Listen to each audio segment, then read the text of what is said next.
नमस्ते। आज की ऑनलाइन क्लास में आपका स्वागत है। मेरा नाम है साक्षी। मैं आपको कक्षा 10 की हिंदी पढ़ाऊंगी। जैसा कि आप जानते हैं, हमारी हिंदी की किताब में गद्य और पद्य दोनों ही भाग हैं। साथ ही साथ हिंदी की दो किताबें हैं। एक किताब का नाम है कृतिका, दूसरी किताब का नाम है क्षितिज। क्षितिज का पहला भाग पद्य का है और दूसरा भाग गद्य का। आज हम शुरुआत गद्य भाग से करेंगे, पाठ 10, और जिसके लेखक है स्वयं प्रकाश। स्वयं प्रकाश जी का जन्म 1947 इंदौर मध्य प्रदेश में हुआ था।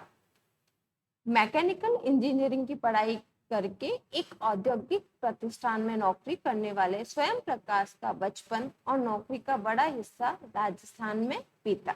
यानी उनका जन्म तो मध्य प्रदेश में हुआ था, लेकिन पढ़ाई और नौकरी के सिलसिले में वे हमारे राजस्थान में रहे थे। स्वैच्छिक, फिलहाल स्वैच्छिक सेवानिवृत्ति के बाद वे भोपाल में रहते। स्वैच्छिक का मतलब होता है अपनी इच्छा से, और वसुधा पत्रिका के संपादन से जुड़े हुए, यानी उन्होंने सेवानिवृत्ति ले चुके हैं, अभी भोपाल में रहते हैं और वहां रहकर वे वसुधा पत्रिका के संपादन से जुड़े हुए। 8वें दशक में उभरे स्वयं प्रकाश आज समकालीन कहानी के महत्वपूर्ण हस्ताक्षर। हस्ताक्षर में हम क्या करते हैं, अपना नाम लिखते हैं। यहाँ हस्ताक्षर शब्द का मतलब है व्यक्ति विशेष से। तो 8वें दशक में उभरे हुए स्वयं प्रकाश आज समकालीन कहानी के महत्वपूर्ण व्यक्ति है। उनकी 13 कहानी संग्रह प्रकाशित हो चुके हैं, जिसमें सूरज कब निकलेगा, आएंगे अच्छे दिन, आदमी जात का आदमी, संधान उल्लेखनीय है। उनके बीच में विनय और ईंधन उपन्यास चर्चित रहे, यानी उन्होंने कहानी विधा के साथ में उपन्यास विधा को भी लिखा है। उन्हें पहल सम्मान, वनमाली पुरस्कार, राजस्थान साहित्य अकादमी पुरस्कार आदि पुरस्कारों से पुरस्कृत किया है। यहाँ देखिए अकादमी लिखा है, जबकि शुद्ध शब्द में एक ही मात्रा नहीं आती। और पुरस्कृत किया गया है, यानी सम्मानित किया जा चुका है। मध्य वर्ग के कुशल चितेरे, चितेरे का मतलब होता है चित्रकार। चित्रकार क्या करता है, अपनी भावनाओं को चित्रों के माध्यम से लोगों के सामने रखता है। और यहाँ पर कवि और लेखक क्या करते हैं, अपनी भावनाओं को शब्दों के माध्यम से हमारे सामने रखते हैं। तो मध्य वर्गीय जीवन के कुशल चितेरे स्वयं प्रकाश की कहानियों में वर्ग शोषण के विरुद्ध चेतना है। तो हमारे सामाजिक जीवन में जाति, संप्रदाय और लिंग के आधार पर हो रहे भेदभाव के खिलाफ प्रतिकार का स्वर है। प्रतिकार का मतलब होता है विरोध। आप देखते ही हैं, हमारे आसपास भी देख लीजिए, लिंग के आधार पर, जाति संप्रदाय के आधार पर बहुत भेदभाव होते हैं। तो उसी भेदभाव का विरोध उन्होंने किया है।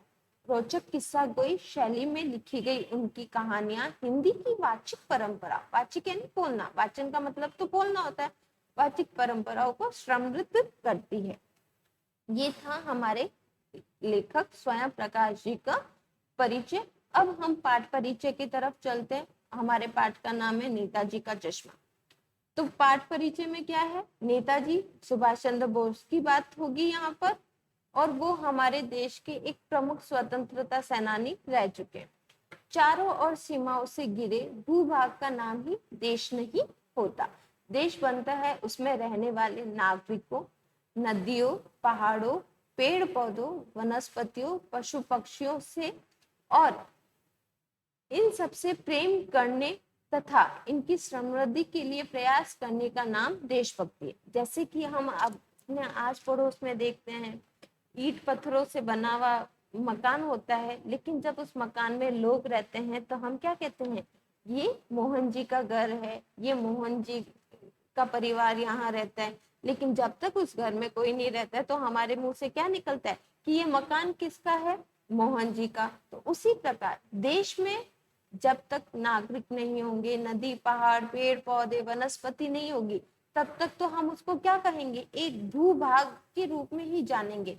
लेकिन जब वहां पर नागरिक, नदियां, पहाड़, पेड़ पौधे, वनस्पतियां, पशु पक्षी होंगे, साथ ही साथ जब हम उन सारी चीजों से प्रेम करेंगे, हम उनको आगे बढ़ाने के लिए प्रयास करेंगे, तो ये प्रयास ही हमारा देशभक्ति कहलाता है।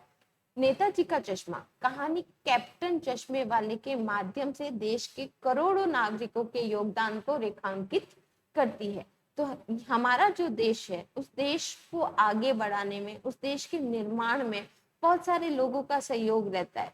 तो ये सहयोग किसी भी तरीके से हो सकता है। जरूरी नहीं हम देश के अर्थव्यवस्था को सुधारे, हम देश के युद्ध में भाग ले या बड़े बड़े काम करके ही देश में योगदान करे, ऐसा नहीं हो सकता।